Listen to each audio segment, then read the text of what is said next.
40টা যি পৰিষদীয় সমষ্টি আছে এই 40টা পৰিষদীয় সমষ্টিত ভাৰতীয় জনতা পাৰ্টীয়ে নিজৰ সাংগঠনিক ভেটি মজবুত কৰাৰ নিমিত্তে আৰু লগতে ইয়াত চলি থকা চৰকাৰখন ইউপিপিএল চৰকাৰখনক সহায় কৰাৰ নিমিত্তে আগন্তুক লোকসভা নিৰ্বাচনৰ প্ৰতি লক্ষ্য ৰাখি আমি আমাৰ সাংগঠনিক কাম কাজ অধিক ত্বৰান্বিত কৰিছোঁ।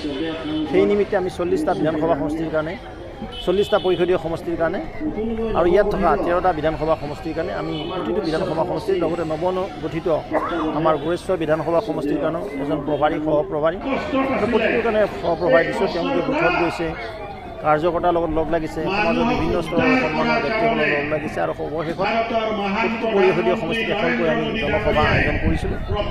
তাৰ অংশ হিচাপে আজি গোৰেশ্বৰ আমাৰ পিতৃদেৱে আয়োজিত এখন জনসভা অনুষ্ঠিত হৈ যায়। যিখন জনসভাত আমাৰ জ্যেষ্ঠ নেতৃবৃন্দ লগতে আমাৰ সন্মানৰ মন্ত্ৰী অশোক সিংহল ডাঙৰীয়া, সাংসদ দিলীপ শইকীয়া ডাঙৰীয়া, যাক প্ৰভাৰী দায়িত্ব দিছোঁ শ্ৰদ্ধেয় বিধায়ক লখিমপুৰ সদৰ সমষ্টিৰ মানৱ ডেকা ডাঙৰীয়া, কেইবাজনো আমাৰ ইয়াত উপস্থিত আশীৰ্বাদ লোৱাৰ আগন্তুক দিনত যি লোকসভা নিৰ্বাচন প্ৰস্তুতি ৰাখি বিশাল কাৰ্যকৰ্তা ইয়াত অনুষ্ঠিত কৰা হৈছে। শুক্লাই চেৰফাং পৰিষদীয় সমষ্টি যি নাওকাটাত এই গোৰেশ্বৰৰ অন্যটা পাৰ্টত এখন সভা হ'বলৈ গৈ আছে দুপৰীয়া 11 বজাৰ পৰা। সেইখনতো জনতা আহি ভৰি পৰিব, জনতাৰ উমিদ আছে, জনতাৰ ভাৰতীয় জনতা পাৰ্টীৰ প্ৰতি আশীৰ্বাদ আছে। এই আশীৰ্বাদক শিৰোগত কৰি আগন্তুক লোকসভাৰ যি নিৰ্বাচন এই নিৰ্বাচনৰ প্ৰস্তুতি অংশ হিচাপে আজি আমি সমগ্ৰ অসমখনত যিদৰে সভা সমিতি অনুষ্ঠিত কৰিছোঁ ঠিক তেনেদৰে BTC অঞ্চলৰ ৰাইজক সজাগ সচেতন কৰা, BTC অঞ্চলত হোৱা কাম কাজৰ পৰ্যালোচনা কৰা, BTC অঞ্চলত কৰিবলগা কাম আৰু যিখিনি বাকী আছে সেইখিনিও জনতাক জনোৱাৰ নিমিত্তে এই সভাবিলাক আমি ৰাখিছিলোঁ। প্ৰাৰ্থিত ঘোষণা হ'ব ফেব্ৰুৱাৰী মাহৰ শেষ নহ'লে মাৰ্চ মাহৰ প্ৰথম সপ্তাহত। আৰু লগতে এলায়েন্স পাৰ্টিও আছোঁ আমি।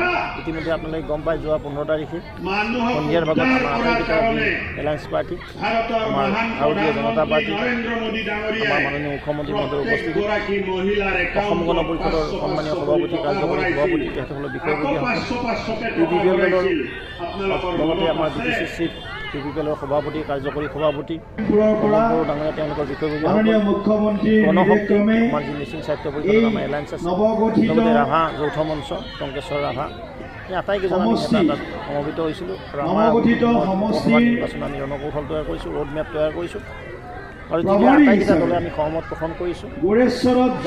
ফেব্ৰুৱাৰী মাহৰ আমাৰ চিট শ্বেয়াৰিং ব্যৱস্থাটো হ'ব। কোনে